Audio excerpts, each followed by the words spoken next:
Alrighty, here we go. Welcome to your very first video for Pre-AP Algebra. I'm going to try to make this short and sweet so that you can get your notes and get done. Hopefully you still have your vocabulary words that we went over today in class.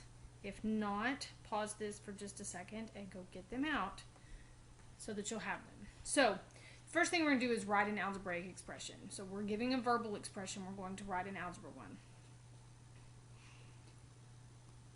Our first sentence says the difference between the product of a number and 6 and 8.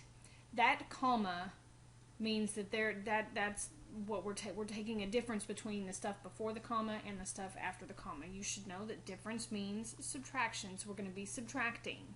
The things we're going to be subtracting are going to be the number 8 and then the product of a number and 6. Well, product means multiply, and we're going to have to multiply a number and 6. I don't know what number, so we're going to call it n.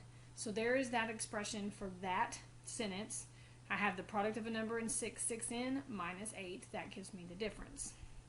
So number 2, the sum of x and y increased by the quotient of x and y. This time they give me the variables to use, but again you have a comma. That comma means that the part that comes before the comma is one part of your problem. The part that comes after the comma is the second part of your problem. It's just like in language arts. That comma means the same thing. It's a separation. So the first thing we have is the sum of x and y. Well, sum means plus, so I have x plus y. Since I have a comma, I'm going to put that in parentheses because I'm going to be doing something with it. Now that has to be increased by, which tells me I'm adding, the quotient of x and y. Well, quotient means divide, so I have to increase that by the quotient of x and y. So that is what that expression looks like. So you have a sum, then it is increased by a quotient.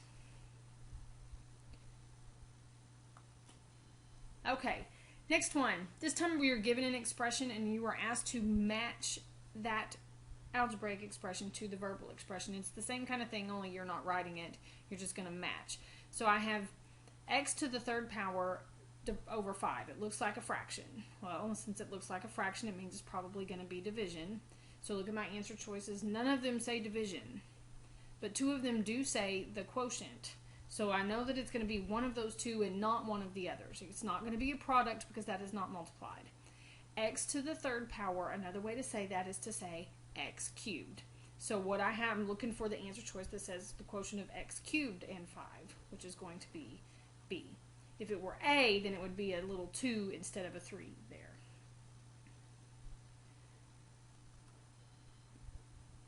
So more writing expressions. This is where you're going to definitely need your definitions out for today. So number 4 says the measure of an angle is 5x degrees.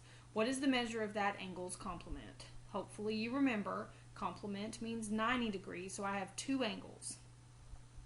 I have angle 1 and angle 2. Angle 1 we're going to call x. Angle 2 is the one they give us information for, which is 5x. And so I need to find the measure of that angle's complement. The only way to do that is to set up an expression, and I know that complement means 90 degrees, so angle 1 plus angle 2 has to equal 90 degrees. Now that is not an expression, that is going to be an equation, okay, but because it has an equal sign, but you still have x plus 5x equals 90.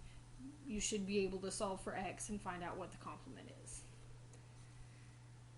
Number 5, a square has a side length of s. That tells me that if I have a square, all the sides are s.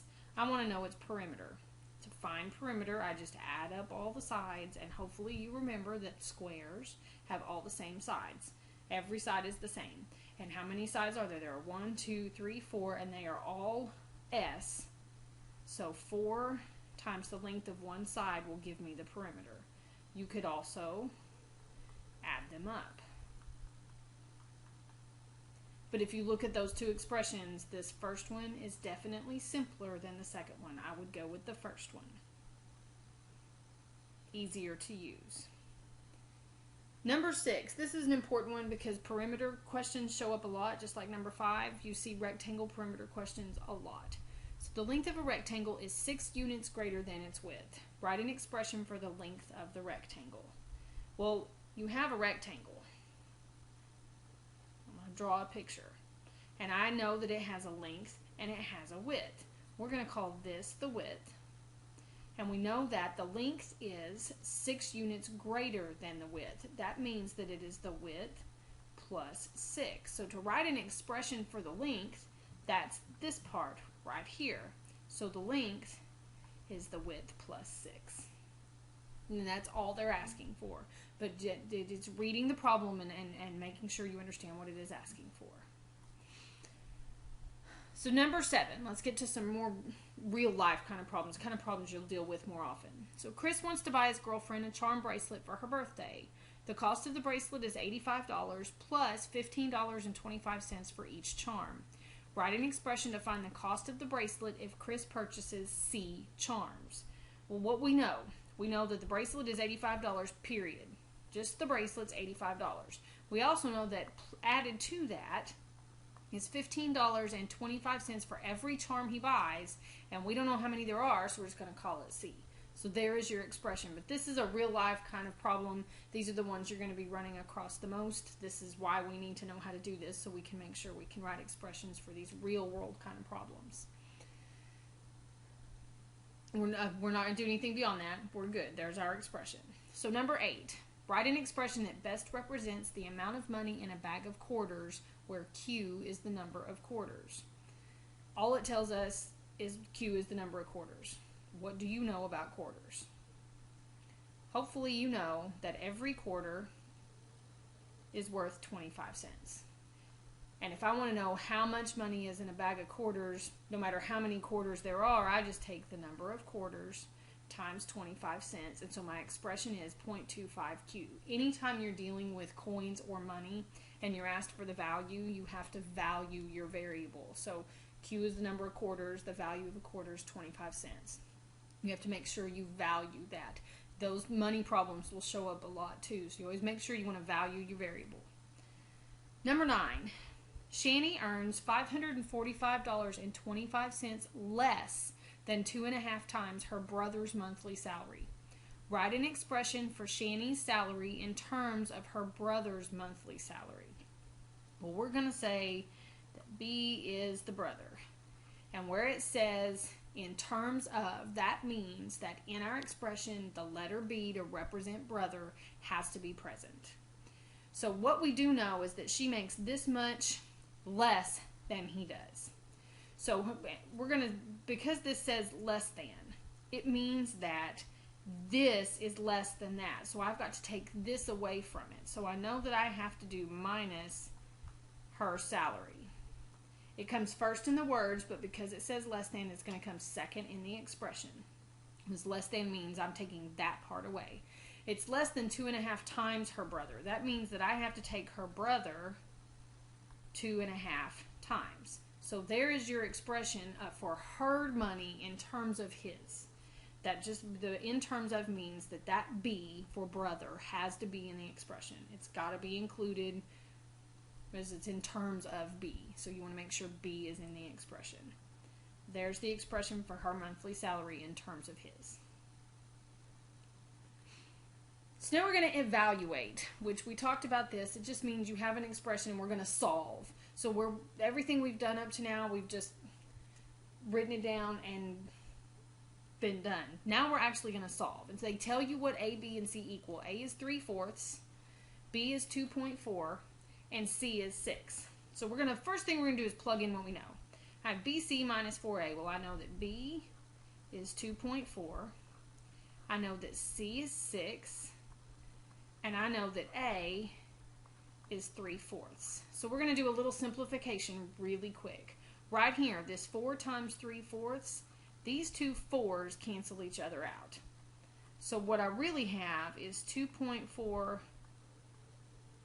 times 6 minus 3, because that's all that's left over there. So I have to do this math first. 2.4 times 6. Hopefully you have a handy dandy calculator. I wasn't smart, didn't bring one in here with me, so I'm going to do it by hand really quick. So this is 14.4 minus 3. When you do that subtraction,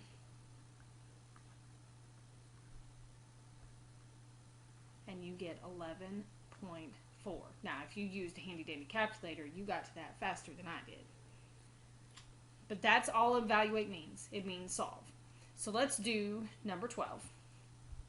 We have 0.5c plus a divided by a, which means I'm going to have a fraction and a fraction. So let's take this and turn it into 0.75. I don't know if that will help or not, but we're going to plug in. So I have 0.5 times 6 plus 3/4 over 3/4. I don't want to deal with the 3/4. So we're going to do 0.75 and 0.75. Now your calculator is going to be helpful. Half of 6, that's 3, plus 0.75 divided by 0.75. Well, 3 plus 0.75 is just 3.75, and I have to divide that by 0.75. And so that's when you get your calculator out, and you do 3.75 divided by 0.75, which gives you 5. And that's how we evaluate. Now, there are 2 more problems there. I'm going to leave them. I want you to try them before you come to class tomorrow. So I want you to go ahead and copy them down using these numbers I want you to evaluate. But I want you to try these 2 before you come to class tomorrow. Let's do one more. So we're going to write an algebraic expression for each verbal expression, and then we want to evaluate it using the values from before. So we'll go back and look at those values in a second.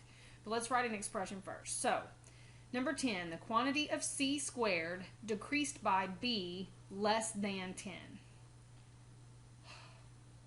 The less than 10 means that everything is going to be taken away from 10. Less, because everything is less than that. So I have the quantity. Quantity means parentheses. And I'm going to be doing c squared decreased by b. Well, this is c squared. It's c to the second power. Decreased by b. There is the expression. If I'm going to evaluate it, same values as over here. B is 2.4 and c is 6. So I have 10 minus 6 squared minus 2.4. And I'm going to let you continue and finish evaluating that. Come back and check your answer as soon as you are done.